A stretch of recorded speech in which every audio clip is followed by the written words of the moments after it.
الحمد لله رب العالمين.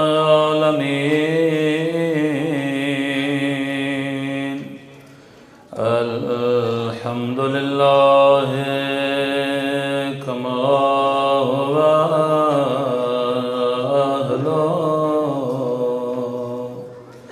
الصلاة والسلام على سيد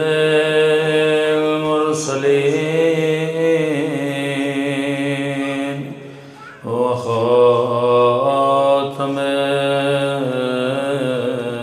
النبيين أبي القاسم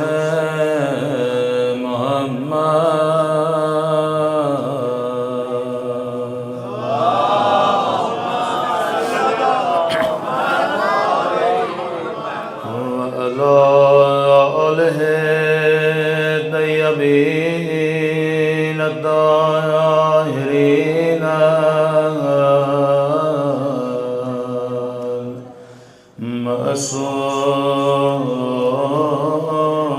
المعصومين. سب مل کے اپنے مولا کے ظہور کی دعا. اللہم کل ولیک حجت ابن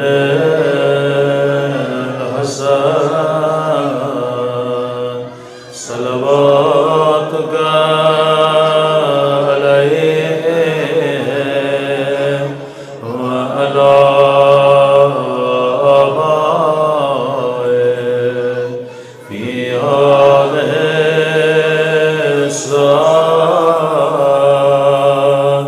وفی کل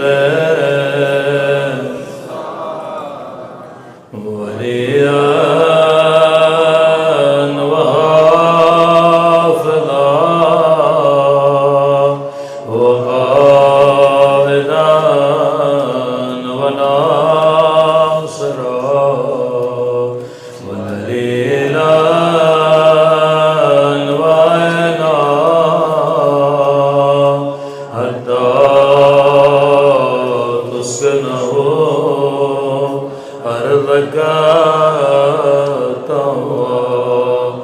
وتمتعه فيها طويلا برحمتك يا أرحم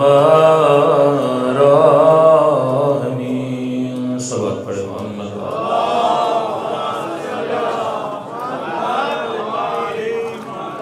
بسم اللہ الرحمن الرحیم. رب اشرح لی صدری ویسر لی امری واحلل عقدۃ من لسانی یفقهوا قولی. اما بعد فقد قال رسولنا الکریم ان الحسین مصباح الہدی وسفینۃ النجات. صلوات پڑھے محمد وعلی.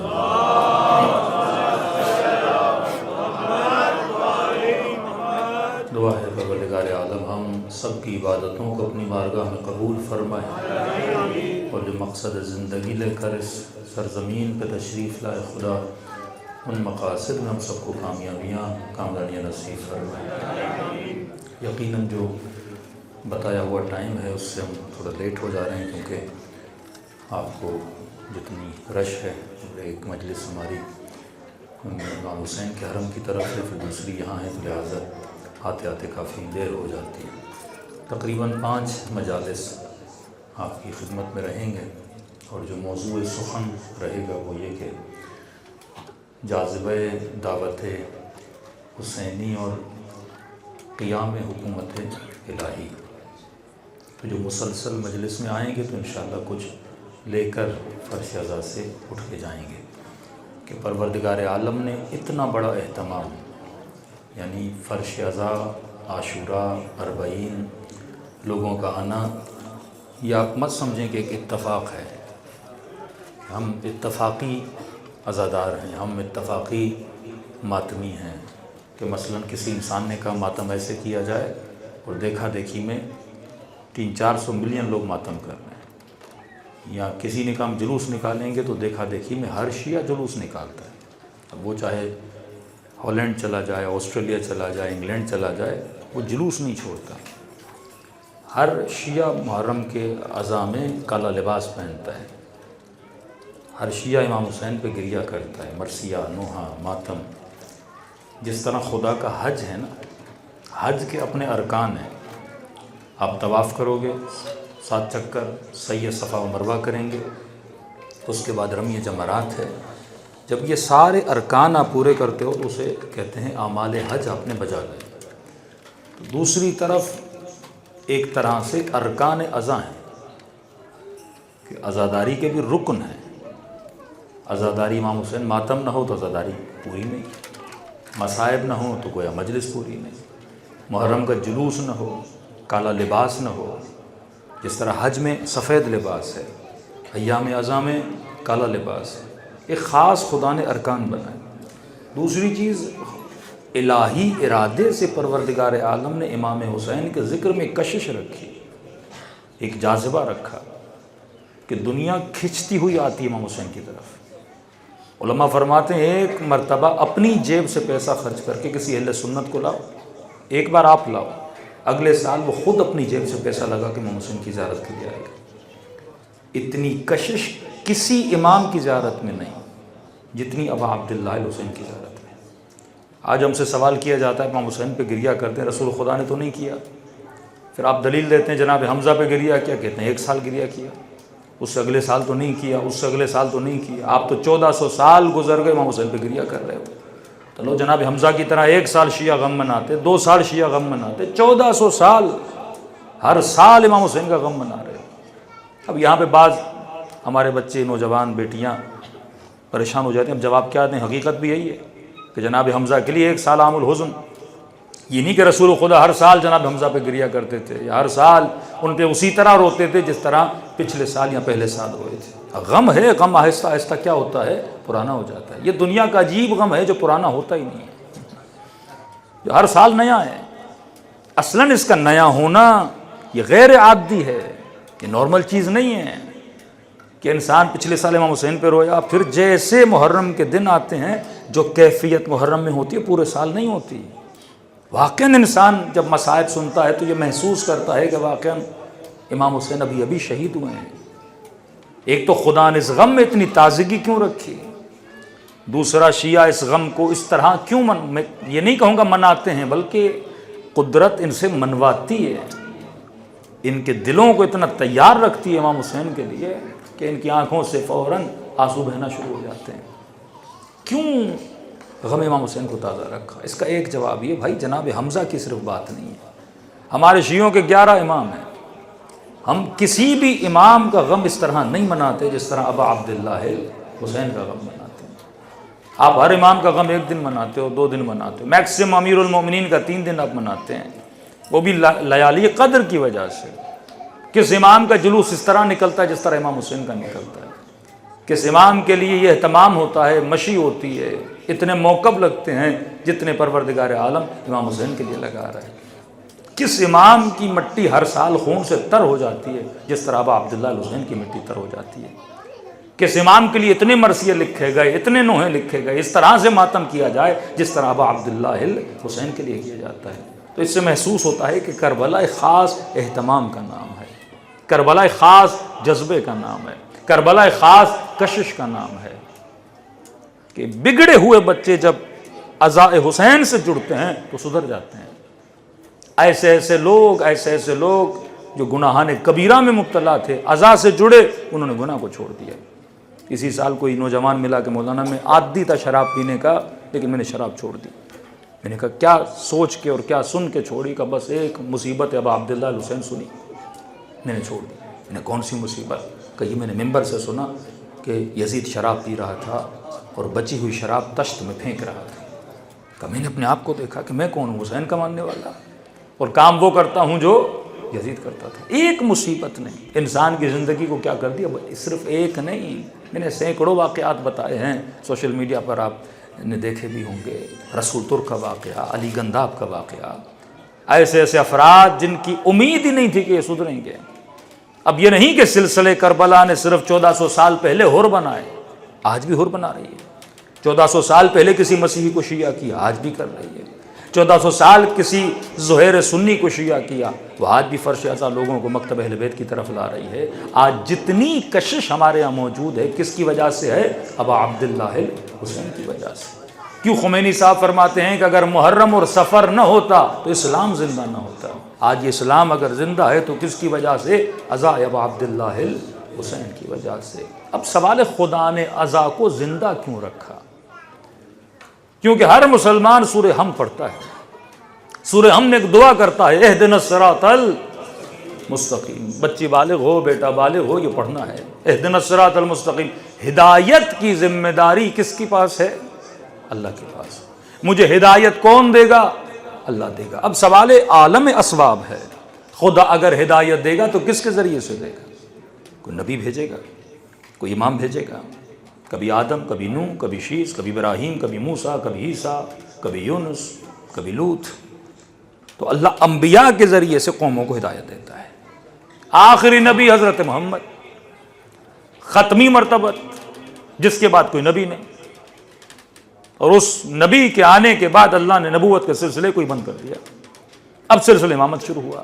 حضرت رسول نے خطہ عرب میں آ کے ہدایت دی، لیکن ہدایت کا سلسلہ رکتا تو نہیں ہے نا۔ قوم کو ہدایت تو ڈیلی چاہیے، ڈیلی بیسس پہ ان کو ہدایت چاہیے۔ پھر کہا الیوم اکملت لکم دینکم واتممت علی نعمتی، آج میں نے نعمت و دین کو تمام کر دیا۔ کہ آج کافر مایوس ہو گئے۔ کیوں مایوس ہوئے؟ کیونکہ علی ابن ابی طالب کی ولایت کا اعلان ہوا۔ ایک ہدایت کا نیا سلسلہ بنام امامت۔ اب یہ امام ہے جو تمہیں کیا کرے گا؟ ہدایت دے گا۔ لیکن قوم نے کیا کیا؟ اس امام کو پیٹھ دکھا دی۔ جس امام نے ہدایت دینی تھی قوم نے اسی امام کو شہید کر دیا۔ 28 سال امیر المومنین گھر بیٹھ گئے۔ حسن ابن علی ہدایت کی ذمہ داری، قوم ہدایت نہیں لے رہی۔ حسین ابن علی ہدایت نہیں لے رہی۔ علی ابن الحسین ہدایت نہیں لے رہی۔ پہلا سوال، خدا ہادی بھیج کیوں رہا ہے ہدایت کے لیے؟ ہدایت دے کیوں رہا ہے؟ اللہ کیا چاہتا ہے ہدایت دے کر؟ 4 نمازی پیدا کرے، 4 روزے دار پیدا کرے؟ نہ مقصد مجلس یہ ہے کہ آپ میں سے کسی ایک مومن کو نمازی بنایا جائے۔ سمجھو اعمال کو۔ گھر میں نماز پڑھو کا 1 رکعت کا 1 ثواب، مسجد میں آؤ تو 1 رکعت کا 10 ثواب ہو جاتا ہے۔ کیوں ہماری مجالس عزا سوشل ہوتی ہیں؟ کیوں یہ ہے کہ خواتین ادھر مرد ادھر یہ ایک ساتھ مل بیٹھ کے عزا مناتے ہیں؟ کیوں کہا کہ مشی میں ایک ساتھ آؤ؟ مولا مجمع کیوں لگا رہے ہیں؟ بندہ گھر میں بیٹھ کے ذکر حسین کرے، مرثیہ پڑھے، گریہ کرے، لیکن کہا نہیں، مل کے عزا بناؤ۔ کیوں فرمایا رولاؤ، رونا نہیں آتا، رونے جیسی شکل بناؤ؟ مولا میں ایکٹ کروں، مجھے رونا نہیں آتا۔ کہاں ایکٹ کرو، رونے جیسی شکل بناؤ، تاکہ دیکھنے والوں کو تم سب ایک رنگ میں دکھو، تمہارے ایکشن سیم ہونے چاہیے۔ جب چلتے ہو تو تمہارا لباس کالا ہو، کسی کا رنگ ادھر ادھر نہیں ہونا چاہیے، ایک رنگ میں۔ عاشورہ کے دن جب نکلو سب کالے لباس میں نکلو۔ دنیا کے بڑے سے بڑے انقلاب، ریولیشنز کس کے ذریعے سے آتی ہیں؟ کلر کے ذریعے سے آتی ہیں۔ اظہار وجود کرو، ملو جلو، کیونکہ ہم چاہتے ہیں کہ عزا کے ذریعے سے تم سب کے ایکشنز کو ایک کیا جائے، انڈیویجول نہیں، تمہارے ایکشنز کے اندر اتحاد ہونا چاہیے۔ جب آپ 40 امام حسین پہ آتے ہو تو آپ کو ہر بندہ سخی نظر آتا ہے، ہر بندے کے اندر ایثار نظر آتا ہے، سب ایک رنگ میں بدل جاتے ہیں، ایک صفات میں بدل جاتے ہیں۔ اب سوال خدا اس طرح کر کیوں رہا ہے؟ کیونکہ پروردگار عالم کی ذمہ داری ہدایت دینا، اور ہدایت دیتا کیوں ہے؟ فرمایا اللہ کا ایک ہی مقصد ہے۔ اللہ کا مقصد یہ تھا نمازی بڑھائے۔ نماز ملائک بھی خدا کی پڑھ رہے تھے، تسبیح کر رہے تھے، کوئی سبو کہہ رہا تھا، کوئی قدوس کہہ رہا تھا، کوئی رکوع میں، کوئی سجدے میں۔ اس لیے انسانوں کو خلق کیا کہ پیدا ہو جاؤ، کھاؤ پیو، 4 بچے پیدا کرو اور دنیا سے چلے جاؤ۔ یہ کام تو ہم سے اچھا جانور کر رہا تھا۔ پھر اس انسان کو پیدا کیوں کیا؟ پھر اس انسان کے لیے اتنا بڑا یونیورس کیوں بنایا؟ یہ چاند تیرے لیے، سورج تیرے لیے، قندیل شمس و قمر تیرے لیے، میں نے سب کچھ تمہارے لیے بنایا۔ خدا میرے لیے کیوں بنایا؟ پر میں ایک مقصد تھا میرا، وہ مقصد یہ تھا کہ میں کائنات میں الہی حکومت کو نافذ کروں، جس کی دعائیں اپنی ہر نماز میں اور مجلس کی ابتدا میں کہ اللہم کل ولیک الحجۃ ابن الحسن، جب دعا کرتے ہو اللہ جل اللہ جل اللہ جل، خدایا فرزند زہرا کو بھیج دے۔ فرزند زہرا کیوں آئے گا؟ آ کر حکومت الہی کو نافذ کرے گا، یہ خدا کا مقصد ہے۔ اب ایک طرف اللہ چاہتا ہے میری حکومت آئے، دوسری طرف شیطان کہتا ہے میری حکومت ہے. اب یہ جنگ ہے، جنگ بین حکومت الہی و حکومت شیطان. اب اگر خدا حکومت بنانا چاہتا ہے تو حکومت کیسے بنائے پروردگار عالم؟ اس کے لیے کوئی لیڈر چاہیے جسے امام بولتے ہیں یا نبی بولتے ہیں. اب امام اگر حکومت بنائے تو کیسے بنائے؟ کوئی جادو کی چھڑی ہوگی؟ فرمایا نہیں، امام کو چاہیے قوم، امام کو چاہیے امت. حسین کو امت نہیں ملی، کربلا میں شہید ہو گئے. علی کو امت نہیں ملی، شب 19 سر پہ ضربت ماری گئی. موسیٰ کو صحیح امت نہیں ملی. قرآن میں 1000 سے زیادہ بنی اسرائیل کی آیتیں ہیں کہ خدا اتنا بنی اسرائیل کا قصہ سنا رہا ہے. اللہ کہتا ہے دیکھو میں نے کسی قوم کو اتنی معجزے کر کے مہلتیں دیں تاکہ وہ حکومت الہی کو نافذ کریں. اگر غدیر کے بعد مسلمان امیر المؤمنین کا ساتھ دیتا، آج مسلمان عزت کی بلندیوں پہ ہوتا، کیونکہ مولا علی اس ارادہ الہی کو نافذ کرتے اور کائنات میں حکومت نافذ کرتے.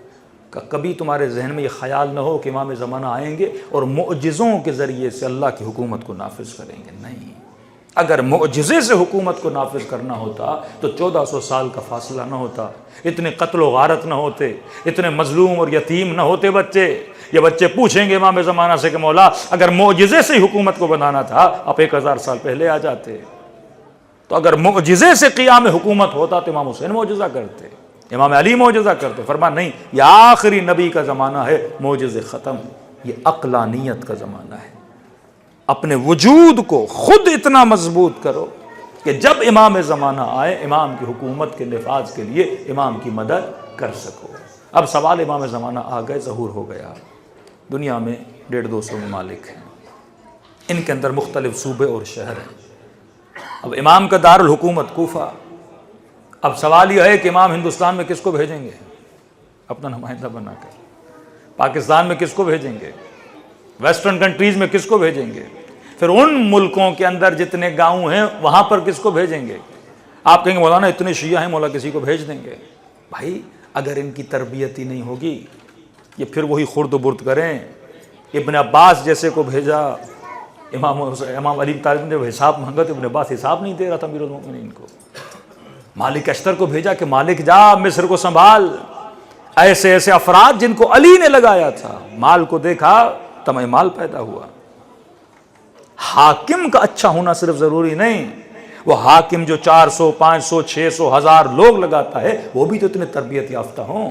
کیوں چھٹے امام نے فرمایا کہ مولا آپ قیام کیوں نہیں کرتے؟ فرمایا اگر میرے پاس 25 ایسے ہوتے جیسے میرے جد حسین کے پاس تھے میں قیام کرنے کے لیے تیار ہو جاتا. آج کمی ان افراد کی ہے. اب سوال ہے کہ پہلا آیا شہید، دوسرا آیا شہید، 11 امام شہید ہو گئے. 12ویں کو خدا نے غیبت کے پردے میں بھیج دیا. معصوم سے پوچھا مولا 12ویں کو غیبت میں کیوں بھیجے گا؟ فرمایا من خوف القاتل، اللہ کو خوف ہے کہ کہیں آخری ولی جس نے وعدہ الہی کو زمین پہ پورا کرنا ہے اگر اسے بھی میں نے پردے سے باہر نکال دیا وہ شہید کر دیا جائے گا. اب خدا دیکھے گا یہ قوم خود کو اتنا مضبوط کرے کہ جب ولی خدا آئے یہ ولی خدا کا ہیلپر ثابت ہو سکے. اب ان لوگوں کی ٹریننگ کون کرے گا؟ حکومت الہی میں بندے تو چاہیے. اب بندوں کی ٹریننگ بھی تو ہو. آپ کہیں گے ہم فوج بناتے ہیں، بھائی فوج کے لیے کوئی ادارہ تو ہو، کوئی آرمی کا سیٹ اپ تو ہو. کیا لوگوں کو ٹریننگ دی جائے، بہادر بنایا جائے، متقی بنایا جائے، پرہیزگار بنایا جائے؟ تو فرمایا اس ٹریننگ کے ادارے کا نام تھا فرش عزا حسین. یہ کشش خدا نے اسی لیے رکھی. فرمایا ان الحسین مصباح الہدی وسفینۃ النجات. آخری زمانے میں یہ چراغ ہے. ماؤں بہنوں کو کون جمع کرتا ہے؟ حسین جمع کرتے ہیں. بچوں کو کون جمع کرتا ہے؟ حسین جمع کرتا ہے. یہ کشش آپ کے چھوٹے بچے سے لے کے بڑے تک کے دل میں کس نے ڈالی؟ پروردگار عالم نے ڈالی. اب ایک جھلک حکومت الہی کو دیکھو. آج ظلم کے مقابلے میں کون کھڑا ہے؟ فرش عزا پہ بیٹھنے والے کھڑے ہیں. آج امریکہ ہو، وہ اسرائیل ہو، یہ خدا آپ کو مسلمانوں کو ایک جھلک دکھا رہا ہے کہ نماز پڑھنے کے بعد بھی تو بہادر نہیں بنا، روزہ رکھنے کے بعد بھی تو بہادر نہیں بنا، حج کرنے کے بعد بھی تو بہادر نہیں بنا، بہادری کے قصے سننے کے بعد بھی تو بہادر نہیں بنا، کیونکہ تیرے پاس سب کچھ تھا پر فرش عزا حسین ابن علی نہیں تھا. اب فرش عزا کیا کمال کا کام کرتا آپ کے ساتھ. دیکھو ایک ماں ہے 6 مہینے کا بچہ لاتی ہے، مولانا مجلس پڑھتے ہیں اور مصائب سنتی ہے کہ کربلا میں کوئی رباب تھی جس کا 6 مہینے کا بچہ تھا. دیکھو 6 مہینے کے بچے سے جو ماں کا لگاؤ ہوتا ہے وہ کسی ماں سے پوچھو. لیکن سنتی ہے کہ رباب کہہ رہی ہیں اے علی اصغر، اے کاش تو جوان ہوتا، میں تجھے اکبر کی طرح حسین پہ قربان کرتی. تو یہ مجلس عزا اس ماں کو کیا بنا رہی ہے؟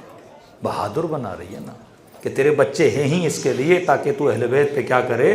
قربان کرے. پھر ایک باپ فرش عزا پہ بیٹھتا ہے، بوڑھا باپ جو دعائیں کرتا ہے، خدا میں مر جاؤں لیکن مجھے اپنے جواں بیٹے کا مرنا نہ دکھانا. وہ سنتا ہے کہ کربلا میں کوئی علی اکبر تھا جس کے سینے میں برچی لگی اور حسین نے اس کا سر اپنی گود میں لیا اور کہا خدا علی حسین تیری رضا پہ راضی ہے. اس بوڑھے کے دل میں کیا پیدا ہو رہا ہے؟ شجاعت پیدا ہو رہی ہے کہ میں بچے کو اگر حسین نے چاہا تو اپنے لال کو حسین پہ قربان کرنے کے لیے تیار ہو جاؤں گا. پھر سنتا ہے فرش عزا پہ کوئی 4 سال کی بچی تھی جس کے چہرے پہ تماچے مارے گئے.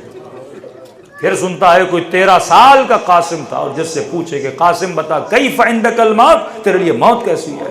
تو فوراً کہا چچا احلا من العسل، موت میرے لیے شہد سے کیا ہے زیادہ میٹھی ہے. یہ کیا سنتا ہے؟ فلسفہ. اس کے ذہن میں ایک فلسفہ بنتا ہے نا کہ کربلا کا مطلب بچے حسین پہ قربان کرنے کے لیے، کربلا کا مطلب ڈر نہیں، بہادری. دنیا عورت کا کیا کردار پیش کرتی، کربلا نے ایک عورت کو کہاں سے کہاں تک اٹھا دیا کہ آج تک حسین کا ذکر کامل نہیں ہوتا جب تک زینب کا ذکر نہ ہو. آج دنیا عورت کو کس نگاہ سے کتنا سستا کر دیا دنیا نے، ایک عورت کو ایک مٹیریلسٹ وجود بنا دیا، ایک کمرشل وجود بنا دیا. صرف دنیا کی نگاہ عورت کے جسم پر، عورت کے ظاہر پر ہے، لیکن کربلا نے وقار عورت کو بلند کر دیا نا کہ دیکھو کربلا میں ایک زینب ہے جس عورت کو دنیا ہمیشہ ایک کمزور وجود سے دیکھتی تھی، اور یہی زینب کبریٰ حاکم کے سامنے کھڑی ہیں، ابن زیاد کے سامنے کھڑی ہیں. جب کلام کرتی ہیں تو کوفے والے کہتے ہیں ایسے لگتا ہے جیسے علی کلام کر رہا ہے. لہجے کا مطلب وہ مردانہ آواز نہیں، لہجے کا مطلب وہ شجاعت علوی، وہ فصاحت علوی، وہ بلاغت علوی کا جس طرح علی ڈٹ کے کلام کرتے تھے اس طرح زینب کلام کر رہی تھی. کہ امام زین العابدین بیمار ہے، گفتگو نہیں کر سکتے. امام زین العابدین جب ابن زیاد کے دربار میں گئے اس قدر امام بیمار تھے، اور وہیں پہ کہتا ہے اس کا سر قلم کر دو. کتنی شجاعت اور حشمت کے ساتھ آگے بڑھتی ہیں، اپنی گردن زین العابدین کے گلے پہ رکھتی ہیں. کہا کہ تجھے شرم نہیں آتی؟ آل رسول یہ پورا سفر کسی نامحرم کے ساتھ طے کریں گے کہ تیری عورتوں کے پاس محرم ہے اور آل رسول کے پاس کوئی محرم نہ ہو. کا مارنا ہے تو سب سے پہلے زینب کے گلے پہ تلوار چلاؤ. ایسی بہادری اور شجاعت کا کردار بھی زینب نے ادا کیا. آج دنیا عقیلۃ العرب کہتی ہے، آج دنیا شریکۃ الحسین کہتی ہے کہ کار حسین میں زینب شریک. مطلب یہ سویلائزیشن کمپلیٹ ہو ہی نہیں سکتی جب تک اس میں خواتین کا حصہ نہ ہو، جب تک اس میں بچوں کا حصہ نہ ہو، جب تک اس میں بوڑھوں کا حصہ نہ ہو. یہ واحد ادارہ ہے جہاں چھوٹے بچے سے لے کے ماؤں بہنوں ہر کسی کو، دنیا کی کوئی یونیورسٹی نہیں ہے ایسی جہاں پہ ہر ایج کا بندہ جاتا ہو. آپ یونیورسٹی جاؤ، انٹر کے بعد لوگ وہاں جاتے ہیں، بچوں کا الگ اسکول ہے. بزرگوں تو یونیورسٹی سے ختم ہو کے نکال دیے جاتے ہیں، وہ ریٹائرمنٹ کا کانسیپٹ آ جاتا ہے. لیکن حسین کے ادارے میں کوئی ریٹائر نہیں ہوتا. یہاں سب سے بڑا بہادر اگر کربلا میں نظر آتا صاحب حسین میں حبیب ابن مظاہر نظر آتا ہے. یہاں تو شروع ہوتی ہے عبادت، یہاں تو پیغام بتایا جاتا ہے کہ رو رو کر کہیں کہ ابا عبداللہ 90 سال کا بوڑھا جناب جون. امام فرمایا جون چلا جا، حسین نے بیعت اٹھا لی، بڑھاپا ہے، جنت زندگی میں مبارکباد ہو تمہیں. امام زین العابدین کے پاس مولا فرماتے میں نے محسوس کیا کوئی ہے جو میرے قدموں پہ سر رکھ کے رو رہا ہے. آنکھیں کھولی، چچا جون آپ یہاں کیا کر رہے ہیں؟ فرمایا کہ حسین نے تو بول دیا کہ اب جا زین العابدین کی خدمت کرنی کر ورنہ میں نے تجھے آزاد کر دی، میری سفارش تو کریں. فرمایا چچا جون آپ حسن کے بابا کے بہت پرانے غلام ہیں، ہم نے بچپنا آپ کے ساتھ گزرا، ہم بڑے ہوئے ہیں آپ کی ہاتھوں میں کھیلے ہیں. فرمایا ہم کیسے آپ کو مرتا ہوا دیکھیں؟ کہا نہیں مولا یہ بات نہیں. کہا جون پھر کون سی بات ہے؟ کہ کہیں اس لیے تو نہیں بھیج رہے میرا رنگ کالا ہے، یہ میرا مذاق اڑاتے ہیں، اس کے بدن سے بو آتی ہے. کالوں کا عرب مذاق اڑاتے تھے. فوراً سفارش کی اپنے بابا حسین کو. مولا حسین کو پتا چلا جون یہ کہہ رہا ہے کہ میرا رنگ کالا ہے. کہ فوراً جون کو بلایا اور جس طرح کھڑا تھا حسین نے باہوں کو پھیلایا کہ جو ناجا میرے سینے سے لگ جائے، یہ کہیں اور ہو جہاں رنگ کو دیکھا جاتا ہے، فرمایا یہاں رنگ نہیں دیکھا جاتا، یہاں قلوب کو دیکھا جاتا ہے۔ یہ تربیت یافتہ گھر علی ابن ابی طالب، ایسے افراد کی انہوں نے تربیت کی کہ 70 نہیں بلکہ یہ پوری فوج تھی جو یزید کے مقابلے میں کھڑی تھی۔ اطاعت کا عالم یہ تھا، آپ کبھی نہیں سنیں گے کربلا کے واقعے میں بی بی رباب نے کوئی اعتراض کیا ہو، قاسم کی ماں نے کوئی اعتراض کیا ہو۔ بھئی عورتیں ہیں نا، آپ کسی سفر پہ جاتے ہو کتنا سننے کو ملتا ہے آپ کو، شور شرابہ ہو جاتا ہے، مولا آپ کہاں لے کر آئے ہو؟ ہمیں تو یہ سننے کو ملا تھا حکومت ملے گی، اور ہم تو شفٹ ہو رہے تھے گویا مدینے سے دارالحکومت میں، کہاں پہ لا کے کھڑا کر دیا، پانی نہیں، پیاس ہے، بچے بھوکے ہیں۔ کسی بی بی نے امام حسین پر ذرہ برابر اعتراض نہیں کیا۔ کہتے یہاں تک جب وداع حسین آیا، عجیب جملے ہیں مقتل کے، کہتے ہر جوان جب میدان میں جاتا تھا تو اس کی ماں دیکھتی تھی میرا بچہ کس طرح لڑ رہا ہے، بہن دیکھ رہی تھی میرا بھائی کس طرح جنگ لڑ رہا ہے، ماں دیکھتی تھی میرا لال کس طرح جنگ لڑ رہا ہے۔ امام حسین 6-7 مرتبہ گئے اور آئے، اکیلے تھے، لڑتے تھے، پھر دیکھتے تھے خیموں کو کہ بیویاں حوصلہ ان کا پست نہ ہو جائے، پھر آتے تھے کہ حسین ابھی زندہ ہے، پریشان نہیں۔ علی اکبر کی شہادت کے بعد امام حسین نے بچوں کے سارے خیمے ہٹا کے حضرت عباس کے خیمے کے کنارے پہ لگا دیے تاکہ بچے ڈریں نہ۔ فرماتے جب آخری بار خیمے میں آئے تو حسین نے زرہ پہنی تھی اور زرہ کے نیچے سے خون ابو عبداللہ حسین جاری تھا۔ اب یہاں سمجھ گئی بہنیں کہ یہ حسین شاید آخری بار ہی آئے۔ کَعَلَيْكُنَّ مِنِّي سلام، حسین کا آخری سلام لے لو۔ کہتے اب جب خیمے سے نکلنے لگے تو بہنیں، بیٹیاں، بھابیاں جتنی خیمے میں تھیں وہ ساری کی ساری خیمے سے باہر نکلنا چاہ رہی تھی کہ وقت آخر ہم حسین کو دیکھ تو لیں۔ کہتے ایک جملہ امام حسین نے فرمایا کہ خیموں کے اندر رہو، بس کہ میں باہر جا رہا ہوں، کوئی خیمے سے باہر نہ نکلے۔ کہتے ہیں ایک بی بی نے اعتراض نہیں کیا، اتنی ایکسپٹنس آف ولایت تھی کہ حسین نے کہا اندر تو ساری بیویاں بچوں سمیت اندر تھیں۔ عباس علمدار فرماتے واللہ لو قطعتما یمینی لو حامی دینی۔ آج علماء پریشان ہیں، حضرت عباس فرماتے ایک بازو کٹا تو کہا خدا کی قسم اگر میرا دوسرا بازو بھی کاٹ دو میں اپنے دین کو نہیں چھوڑوں گا۔ کہ کون سا دین تھا عباس کے ہاتھوں میں؟ علماء نے کہا نہیں، ایک چیز عباس کے ہاتھ میں تھی جسے چھوڑ نہیں رہے تھے، کہ وہ کیا تھا؟ کہ وہ پانی کا مشق تھا، اور مشق کے سکینہ کو عباس دین کہہ رہے ہیں کہ یہ عباس کا دین ہے۔ آج میرے بچے کے ذہن میں دین کا کانسیپٹ کیا؟ نماز، روزہ، حج و زکوٰۃ، اور حضرت عباس کہیں یہ جو پانی میرے ہاتھ میں یہ عباس کا دین ہے، میرے بازو کاٹ تو میں دین نہیں چھوڑوں گا، تو مجھ سے دین چھڑوانا چاہتے ہو؟ تو حضرت عباس پانی بھی کیا دین ہوتا ہے؟ فرمایا ہاں پانی بھی دین ہوتا ہے اگر حسین کہے کہ پانی لاؤ۔ حکم حسین دین ہے۔ یہ 72 نہیں تھے، یہ امت تھے۔ اب یہ والی امت امام زمانہ چاہتے ہیں، ان کو امت کون بنائے گا؟ فرش عزا حسین ابن علی بنائے گی۔ سخی بناتے ہیں، با ایثار بناتے ہیں، قربانی کا جذبہ دیتے ہیں، آپ سب کے دلوں میں ایک دوسرے کی محبت کو پیدا کرتے ہیں۔ کس کو کیا پتہ کون کہاں سے آیا ہے؟ کس نے آپ سب کو فرش عزا پہ جوڑا؟ ابا عبداللہ حسین نے جوڑا تاکہ آپ سب سویلائزڈ ہوں، ایک صفات میں تخلقوا باخلاق اللہ، آپ سب کا اخلاق ابا عبداللہ حسین کے اخلاق میں جب سما جائے گا، پھر پردہ غیب سے منادی ندا دے گا کہ انا المہدی، مہدی کا ظہور ہو گیا۔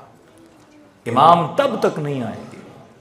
آج ایران کا رہبر آغا سید علی خامنہئی شہید ہو گئے، یہ امتحان ہے شیعوں کا۔ شہادت یقیناً بڑا درجہ ہے، لیکن ایک قوم جب اپنے رہبر کو بچا نہ سکے وہ امام زمانہ کو کیسے بچائے؟ آج دشمن طاقتور ہے نا، آپ کے ملک میں گھستا ہے، چن چن کے آپ کے لیڈروں کو مارتا ہے، اور آپ کچھ نہیں کر پا رہے۔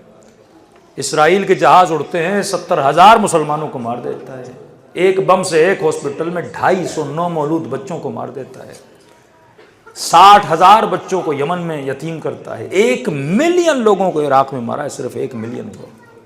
مذاق نہیں، 1 ملین لوگ مارے جائیں۔ First world war, second world war میں لوگ اتنے نہیں مرے جنہوں نے اتنے عراق افغانستان میں لوگ مارے ہیں۔ اب آپ چاہتے ہو ان حالات میں آپ زمانہ آ جائیں؟ اور ہم امید رکھیں کہ امام زمانہ کو حضرت موسیٰ کی چھڑی لائیں گے، نہیں میرے عزیز، چھڑیوں کا دور رسول خدا کے زمانے میں ختم ہو گیا کہ اب عقل بشر کو مضبوط کرنا ہے۔ اب خدا ہدایت دے تو رہا ہے، لیکن کس چیز کے ذریعے سے؟ وہ پریکٹیکل میدان کیا ہے؟ فرش عزا حسین ابن علی۔ لیکن شعور تو بڑھے، غم حسین کے آنسوں کے پیچھے بھی تو دیکھو مصلحت کیا ہے، جلوس کے پیچھے بھی تو دیکھو آئیڈیالوجی کیا ہے، ماتم کے پیچھے بھی تو دیکھو کہ آئیڈیالوجی کیا ہے۔ اتنی راستہ امام حسین کربلا بلاتے ہیں، پھر آپ کو پیدل چلاتے ہیں، کیا کروانا چاہتے امام حسین؟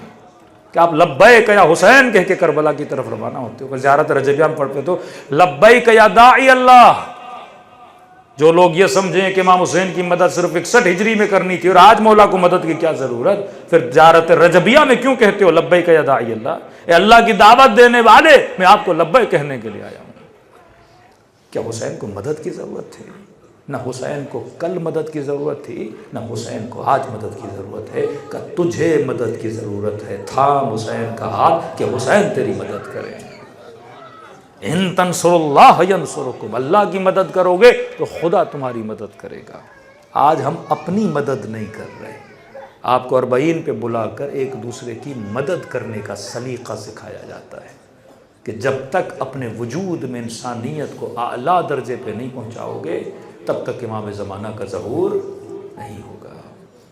آغا شیخ انصاری بہت بڑے عالم دین ہیں، کبھی وقت ملے تو ان کے لیے فاتحہ بھی پڑھیے گا۔ مطلب اپنے زمانے کے پائے کے مجتہد، آذربائیجان سے لوگ آئے، فرمایا شیخ انصاری ہمارے یہاں کوئی فقیہ نہیں ہے، کوئی عالم نہیں، آپ بھیجیے، عرش کے مسائل، طلاق کے مسائل، خلا کے مسائل، لوگوں کی تقسیم اموال کے مسائل، کوئی عالم ہی نہیں ہے، لہٰذا فقیہ۔ پہلے مولوی نہیں بھیجا کرتے تھے، پہلے فقیہ کو بھیجا کرتے تھے۔ ابھی کیا ہے، نجف سے قم سے ظاہر مولانا حضرات جاتے ہیں تو لہٰذا کئی چیزوں کا ان کو اختیار نہیں ہوتا، لیکن پہلے کیا کرتے تھے، شیخ انصاری ایک پورے مجتہد بناتے تھے، پھر ان علاقوں میں بھیجتے تھے تاکہ وہ خود وہیں پہ قاضی القضات بھی ہو، فتویٰ بھی دے، طلاق کے مسئلے، خلا کے مسئلوں کو حل بھی کرے۔ تو شیخ انصاری نے کہا کہ میرے شاگردوں میں سے ایک شاگرد ہے جو ابھی ابھی فقیہ کی ڈگری پر ہے، میں ان کو بولتا ہوں کہ وہ آپ کے پاس ہے۔ ان اپنے شاگرد کو بولا کہ آپ چلے جاؤ۔ انہوں نے کہا ٹھیک ہے قبلہ آپ کا حکم ہے، میں اگلے دن چلا جاؤں گا۔ شیخ کہتے ہیں 10 دن کے بعد یہ میرا شاگرد مجھے نجف میں نظر آیا اور کہا کہ آپ گئے نہیں، آپ کو نہیں پتا 4 دن بھی لوگوں کو مسائل کا پتہ نہ ہو، دین کے ذمہ دار ہم ہیں، کوئی خطا کر دے اور آپ وہاں موجود نہ ہوں۔ کہ قبلہ میں جانا تو چاہتا تھا لیکن کیا کروں، میں نے خواب دیکھا ہے، اس خواب کی وجہ سے میں رک گیا ہوں۔ کہ کیا خواب دیکھا؟ کہ خواب میں دیکھتا ہوں میں مر گیا ہوں، اور اگر میرا خواب سچا ہوا تو میں 3 دن کے بعد مر جاؤں گا۔ تو میں نے سوچا اتنے لمبے سفر پہ کیوں جاؤں، اگر میں نے مرنا ہی ہے تو اچھی موت نجف میں آئے تاکہ وادی السلام میں دفنایا جاؤں۔ 3 دن کے بعد اگر زندہ رہا تو میں چلا جاؤں گا۔ تو کہا کہ خواب کیا دیکھا ہے؟ ان کا نام تھا شیخ قفقازی۔ تو کہا قبلہ میں خواب دیکھتا ہوں میں مر گیا ہوں، ملائک مجھے کہہ رہے ہیں بس اسی طرح آپ 3 دن بعد مر جاؤ گے، اور مجھے دنیا سے لے کر عالم برزخ میں گئے۔ برزخ ایک ایسی دنیا جو قیامت اور آپ کی دنیا کے بیچ میں اللہ نے ایک الگ دنیا بنائی ہے، سمجھو ایک الگ کائنات ہے جہاں ہم سب کی ارواح وہاں پہ منتقل کی جاتی ہے۔ کہ عالم برزخ میں گیا تو ایک ایسا باغ تھا جو میں نے زندگی میں نہیں دیکھا، ایسی خوشبو، ایسے پھل، ایسی ہوائیں، ایسے رنگ نہیں دیکھے۔ کہ دل ہی دل میں کہہ رہا تھا کاش یہ میرا باغ ہوتا۔ کہ ملائک مسکرائے اور انہوں نے کہا کہ یہ باغ تیرا ہی ہے، جوانی میں موت ہوئی، علم دین حاصل کیا، لہٰذا خدا نے تیری محنتوں کے اجر میں عالم برزخ میں یہ جنت جیسا باغ تجھے عطا کیا۔ کہتا بڑا خوش ہوا، کہتا اتنا بڑا باغ تھا کہ ہماری دنیا بھی اس باغ کے سامنے چھوٹی ہے۔ کہتا اس باغ سے گزرتے گزرتے اس باغ کا دروازہ ایک دوسرے باغ کی طرف کھلتا تھا۔ شیخ قفقازی نے ملک سے پوچھا کہ یہ کس کا باغ ہے؟ کہہ رہا اتنا بڑا تھا کہ اس کے باغ کے مقابلے میں میرا باغ کیا تھا، یہ چھوٹا سا باغیچہ تھا۔ کہا کہ شیخ قفقازی یہ شیخ انصاری کا باغ ہے۔ میں نے کہا الحق یہ باغ شیخ کو ملنا چاہیے، کیونکہ عالم تشیع میں شیخ انصاری سے بڑا کوئی عالم نہیں ہے۔ کہ حسرت کھا رہا تھا کاش میں بھی اس مقام پہ ہوتا، اتنا بڑا باغ مجھے ملتا۔ کہتا شیخ کا باغ ختم ہوا اور اس باغ کا دروازہ ایک تیسرے باغ میں کھل رہا تھا۔ کہہ رہا جب اس باغ کو دیکھا تو میرا باغ تو کیا، شیخ صاحب کا باغ بھی اس کے سامنے ایک چھوٹا سا باغیچہ تھا۔ تعجب پیدا ہوا، میں نے کہا ملائک کون ہے ایسا جو شیخ صاحب سے بھی بڑا عالم ہے، بڑا زاہد ہے؟ کیونکہ ہم نے نہیں سنا کہ شیخ سے بھی بڑا کوئی زاہد ہو۔ انہوں نے کہا تو سچ کہہ رہو، شیخ کے زمانے میں شیخ سے بڑا کوئی عابد و زاہد نہیں۔ کہ پھر کون ہے جس کا اتنا بڑا باغ ہے؟ انہوں نے کہا کہ نجف میں ایک عالم دین ہے جو امام حسین کے مداح بھی ہیں، ذاکر بھی ہیں، یہ ان کا باغ ہے۔ نام لیا ان کا۔ انہوں نے کہا کیا وہ شیخ سے بڑا عابد ہے؟ کہا نہیں۔ کہا شیخ سے بڑا زاہد ہے؟ کہا نہیں۔ کہا شیخ سے لمبی نمازیں شب پڑھتا ہے؟ کہا نہیں۔ کہا پھر اس کو اتنا بڑا باغ کیوں دے؟ تو ناانصافی ہے۔ کہا شیخ کا علمی مرتبہ اور کہاں اس معمولی سے عالم دین جو ذاکر ابا عبداللہ الحسین ہے، اس کو اتنا بڑا باغ دیا گیا۔ انہوں نے کہا دیکھ شیخ غف قاضی، جو تجھے باغ ملا وہ تیرا ہے، جو شیخ کو باغ ملا وہ شیخ کا ہے، اس کا جو باغ دیکھ رہے ہو یہ اس کا نہیں ہے، اسے حسین ابن علی نے دیا ہے۔ اب حسین کی مرضی، جسے جتنا بڑا باغ نے اس سے جلن کیسے؟ کہتے ہیں یہاں میری آنکھ کھل گئی۔ آغا انصاری مسکرائے تو قبلہ آپ اس عالم کو جانتے؟ کہ میں جانتا ہوں۔ کہ مجھے اس کا ایڈریس بتائیں، اب 3 دن میری زندگی کے باقی ہیں، میرا دل ہے کہ میں بھی وہ کام کروں جس کی وجہ سے ان کو اتنا بڑا باغ ملا ہے۔ تاکہ اللہ نے 3 دن مہلت دی، دکھا بھی دیا، تینوں باغ دکھا دیے۔ ایڈریس مانگا، اس عالم کے گھر پہ پہنچے، دستک دی، عالم نے دروازہ کھولا، انہوں نے تعارف کروایا، انہوں نے کہا بسم اللہ، فقیہ ہیں ہم، چھوٹے عالم دین ہیں۔ گھر آیا، سفرہ لگایا، کھانا کھلایا، مہمان نوازی کی۔ اب کہہ رہا میں 24 گھنٹے دیکھ رہا ہوں یہ کرتا کیا ہے، کون سا ذکر کرتا ہے، کون سی نماز پڑھتا ہے، کون سا ورد پڑھتا ہے، جس کی وجہ سے امام حسین نے اسے اتنا بڑا باغ دیا۔ کہتے ہیں وہ نارمل روٹین تھی، کوئی خاص عمل نہیں تھا۔ یہاں تک انہوں نے کہا وقت نوم ہے، میں سونے کے لیے جا رہا ہوں، آپ بھی آرام کریں۔ کہتا میں پوری رات سویا نہیں، آدھی رات کو مجھے آواز آئی گویا وہ اٹھے۔ تو پھر میں نے کہا نماز شب پڑھنے کے لیے اٹھے؟ نماز شب تو میں بھی پڑھتا ہوں، شیخ انصاری بھی پڑھتے ہیں، یہ کون سی انی بات ہے؟ کہتا ہے ایک میں نے انوکھی چیز دیکھی، جیسے وہ اٹھے اور اپنی چارپائی پہ گویا بیٹھے، اور جیسے انہوں نے اپنے دونوں پاؤں زمین پہ رکھے، انہوں نے فوراً کہا السلام علیک یا ابا عبداللہ، اور زار و قطار اس بندے خدا نے رونا شروع کر دیا۔ لا یوم کا یوم کا یا ابا عبداللہ، مولا جیسا دن آپ نے دیکھا کسی نے نہیں دیکھا۔ کہ اٹھا، جب وضو کر رہا تھا پھر زار و قطار روئے، یا ابا عبداللہ یا ابا عبداللہ، کیسے روئے جیسے چھوٹا بچہ گریا کرتا ہے۔ مصلی پر آیا، تکبیر کہہ رہا تھا اور حسین پہ رو رہا تھا۔ نماز ختم ہوئی رو رہا تھا، دعائیں پڑھی رو رہا تھا، سجدے میں گیا رو رہا تھا۔ گھنٹوں گھنٹوں میں نے اس کو حسین پہ روتے ہوئے دیکھا۔ کہتا میں نے نگاہیں آسمان کی طرف بلند کی، میں نے کہا مولا حسین الحق کی باغ اس کو ملنا چاہیے، جس کا دل حسین کے لیے اس طرح تڑپتا ہے، حسین کا دل بھی اس کے لیے دھڑکتا ہے۔ یہ تعلق اگر اہل بیت کے ساتھ ہونا، یہ جاذبہ، یہ جذابیت، کہ آپ کے دل کی اگر کشش ہو تو ابا عبداللہ حسین۔ میں نے واللہ لوگوں کو بارش کی طرح روتا ہوا دیکھا ہے، تڑپتے ہیں جب لوگوں کو کربلا جاتے ہوئے دیکھتے اور نہیں جا پاتے، اس طرح تڑپتے امام حسین کے لیے کہ آپ کو ایسے لگا کوئی بندہ تڑپ رہا ہے باقاعدہ۔ یہ مچھلی کی طرح جب آپ کا دل تڑپے گا نا امام حسین کے لیے، جب یہاں سے زیارت کر کے جاؤ گے پھر رات کو خواب میں بھی حسین کی زری آئے گی، اور نیند میں روتے روتے جب اٹھو گے نا، یہ تڑپ اگر آپ کے دل میں آ گئی تو فرما پھر عالم برزخ میں پریشان ہونے کی ضرورت نہیں ہے، کیونکہ ایک جاذبہ خدا نے پیدا کیا، ایک جذبہ تو نے پیدا کرنا ہے ابا عبداللہ حسین کے لیے۔ فرما یہ تعلق اگر آپ کا اپنے امام سے مضبوط ہو جائے۔ اب فرمایا اگر ایسے بن بھی گئے اور امام کا ظہور نہ بھی ہوا، پھر فرمایا کہ جب امام آئیں گے تو جب رجعت ہوگی تو فرمایا خدا تجھے تیری قبر سے بلند کرے گا اور امام زمانہ کے لشکر میں شرکت عطا فرمائے۔ تبھی فرمایا اے مرعشی نجفی، جب میرے جد کے مسائل ہونا، جب آنکھوں میں آنسو ہوں تو فرمایا میرے ظہور کے لیے دعا کیا کرو۔ کہ مولا جب دعا کروں تو خدا کو کون سا واسطہ دوں؟ فرمایا اللہ 2 واسطے کبھی رد نہیں کرتا، ایک میری پھپھی زینب کا واسطہ، ایک میری 4 سالہ سکینہ کا واسطہ۔ دلوں کو حسین کی طرف روانہ کریں۔ اور دعا کرے خدا ہم سب کے دلوں میں وہ کشش ڈالے جو خدا نے اہل کربلا کے دلوں میں ڈالی کہ مولا اگر 70 مرتبہ تلواروں سے کاٹا جائے، راکھ بنا کے ہوا میں اڑا دیا جائے، اگر خدا 70 مرتبہ بھی پیدا کرے اسی طرح آپ پہ قربان ہونا پسند کریں گے۔ یہ کشش امام حسین کی، نام حسین میں خدا نے کشش رکھی۔ خلوص دل سے اپنے آقا کو سلام کریں، سلام کریں۔ السلام علی الحسین وعلی علی ابن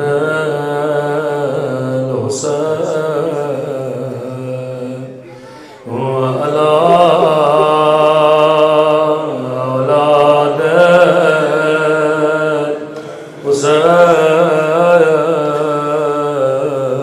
وعلی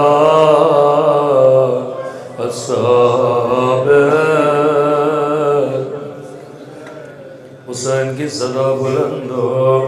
السلام علی حسین وعلی علی ابن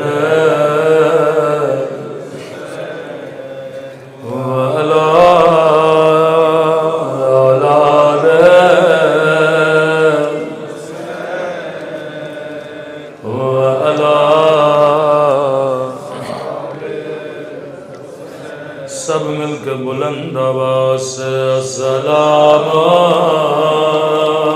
علی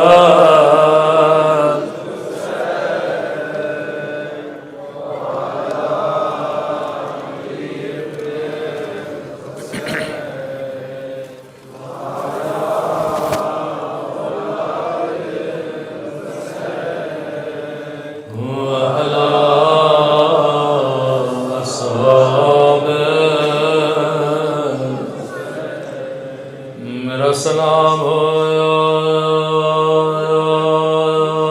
اس درد بھرے منظر پہ جب زینب کی نظر حسین کی پامال بدن پر پڑے۔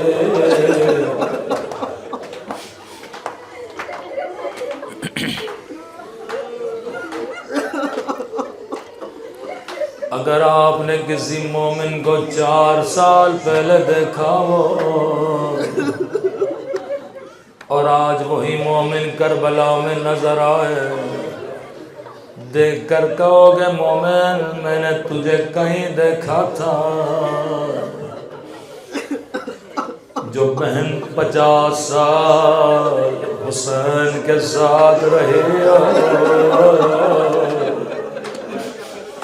4 سال کا فاصلہ نہیں، چند گھنٹوں کا فاصلہ تھا۔ روایت کے جملے ہیں جیسے بھائی کے بدن کو دیکھا، بڑے تعجب سے کہا انت اخی وابن امی،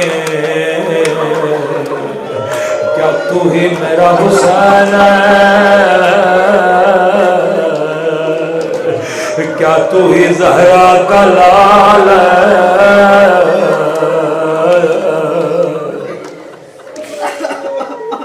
پہچان نہ سکے یہ حسین ہے، مجھے نہیں پتا بدن کی کیفیت کیا تھی، لیکن راوی کہتا ہے ابن سعد کے پاس یہ نہیں آیا، اتنا کہا ابن سعد جب میں نے حسین کے بدن پہ گھوڑے دوڑائے، میں نے اپنے کانوں سے پس لیا ٹوٹنے کی آواز سنے تھے۔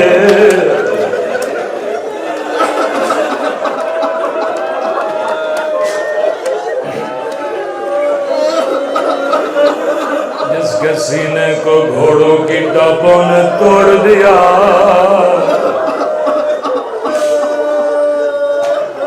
لیکن عزیزو حسین کی پسلیوں میں اور زہرا کی پسلیوں کے ٹوٹنے میں ایک چھوٹا سا فرق ہے۔ مولا کی پسلیاں تب ٹوٹی جب شہید ہو گئے تھے، لیکن نبی کی بیٹی ابھی زندہ تھے کہ ظالم نے پہلوں کی پسلیاں توڑے۔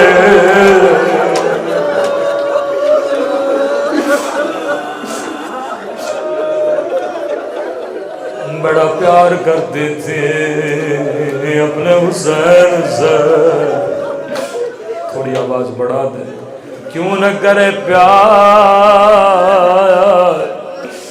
جب بھائی حسین جیسا ہو۔ بڑے کریم اہل بیت، یقیناً آپ سب کی خواہش ہوگی جب امام کا ظہور ہو، ہر مومن چاہے گا میں امام کو اپنے گھر میں دعوت دوں، مولا کے لیے بہتر سے بہتر سفرہ لگاؤں۔ بڑوں بڑوں کی خواہش تھی حسین ہمارے گھر میں کھانا کھائے، ایک دن اپنے مبارک قدموں کو ہمارے گھروں میں رکھے۔ ایک چھوٹی بچی تھی جب یتیم ہوئی، امام حسین اسے اپنے گھر میں لے کر آئے، ایسے پالا جیسے اپنے بچوں کو پالتے ہیں۔ یہ بچی جب جوان ہوئی، اس کی شادی شام میں کرا دی،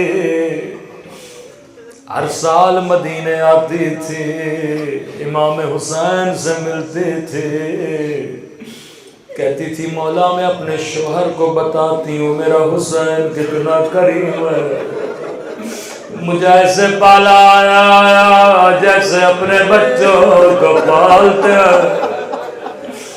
مولا جب جب مدینے آتی ہوں مجھ سے پوچھتا ہے تیرا مولا کب آئے گا، میں تیرے مولا کے لیے بڑے بڑے سفرے لگاؤں گا۔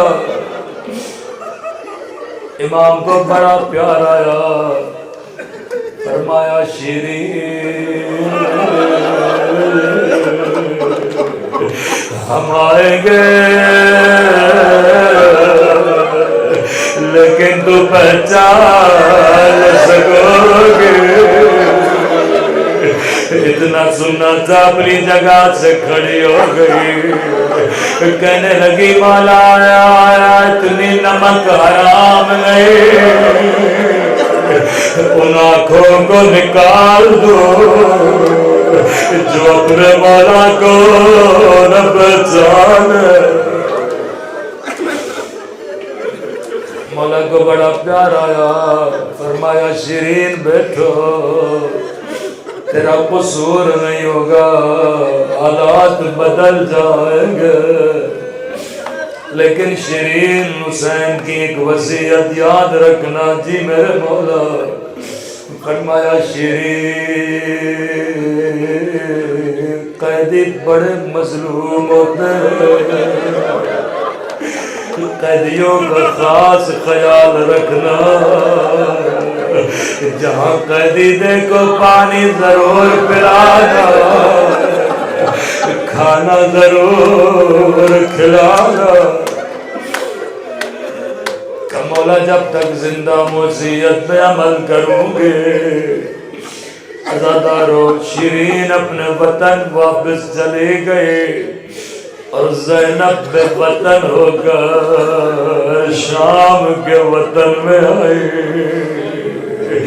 شیرین کا شوہر بازار سے گزر رہا تھا، اس کی نگاہ 4 سالہ بچے پہ پڑ گئے، زخمی کانوں پہ پڑ گئے، زخمی رخساروں پہ پڑ گئے، روتا روتا گھر گیا، شیریں کہتی تھی اگر کوئی قیدی نظر آئے گھر لاؤ. او شیریں میری زندگی گزر گئے, میں نے کبھی 4 سال قید نہیں رکھے.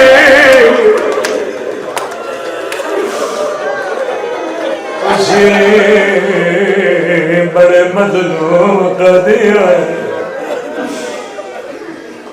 جلدی کرو میرے مولا کی وصیت, قیدیوں کو گھر لے کرو. مومن نے دعوت دی, امام نے قبول کی. کہتے لٹا ہوا قافلہ شیرین کے گھر میں آیا. زینب پہ قیامت ٹوٹ گئی. جسے زینب نے قرآن پڑھایا تھا, جسے زینب نے حجاب سکھایا تھا, اس کے سر پہ چادر موجود ہے, لیکن علی کی بیٹی کی قسمت.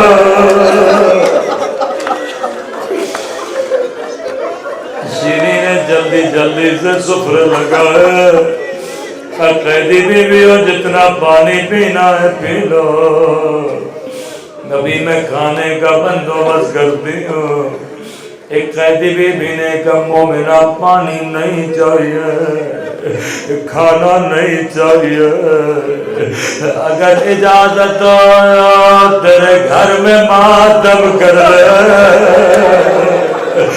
کیونکہ ہم بڑے مظلوم. ایک دن میں میرے گھر سے 18 لاشیں نکلی ہیں, کسی نے ہمیں رونے نہیں دیا. ہم بڑے مظلوم ہیں, جب جب روتے ہیں کوئی تازیہ روان ہے.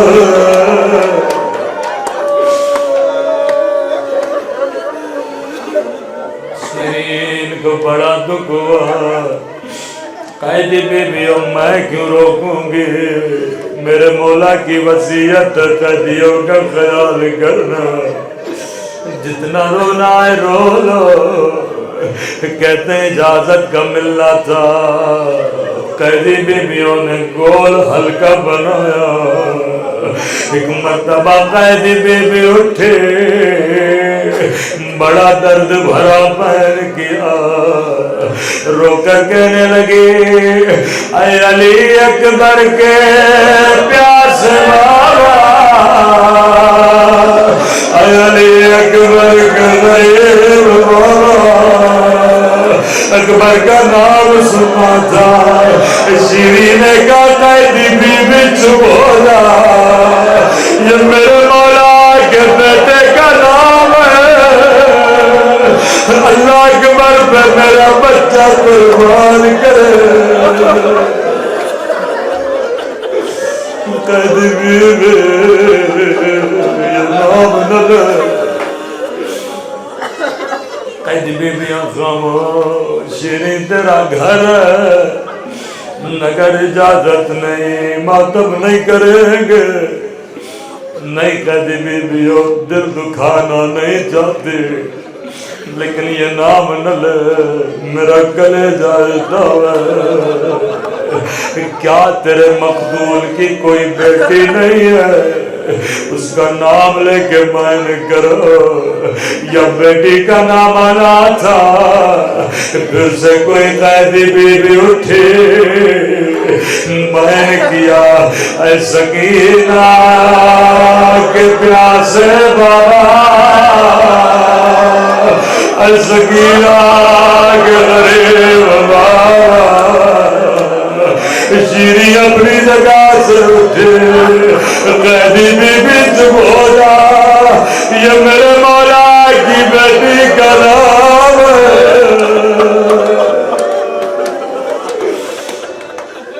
اللہ میرے بچے سکینہ پہ قربان کرے. قیدی بیویاں چپ ہو گئے. اب شیریں کی سمجھ میں کچھ نہیں آیا. کبھی اکبر کا بابا, کبھی سکینہ کا بابا کہنے لگی قیدی بی ہو تو نے مجھے بھی بڑا رلایا، اللہ میرے مولا کی خیر کرے، اللہ میرے مولا کے بچوں کی خیر کرے۔ کہتی ہے قیدی بی بی کیا تیرے مقتول کی کوئی بہن نہیں تھی؟ اس کا نام لے کے بیان کرو۔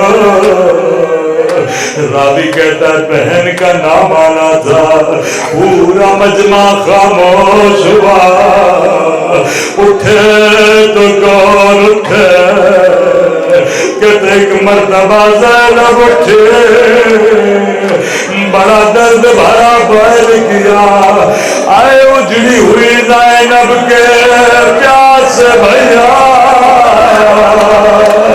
آئے اجڑی ہوئی زینب کے غریب بھیا، شیریں دوڑے دوڑے زینب کے قدموں میں گئے، ہاتھوں کو جوڑا، اے قیدی بی بی تو کون ہے؟ تیرا میرے حسین کے ساتھ کیا رشتہ ہے؟ بی بی زینب نے کہا شیریں نہیں پہچانا، تیرے مہمان آ گئے، تیرے مولا نے وعدہ پورا کیا۔ قیدی بی بی کون ہے؟ ایک مرتبہ چہرہ اٹھایا، رانا زینب ارے میں زینب اجڑ گئے، میرا حسین مارا گیا، میرا عباس مارا گیا۔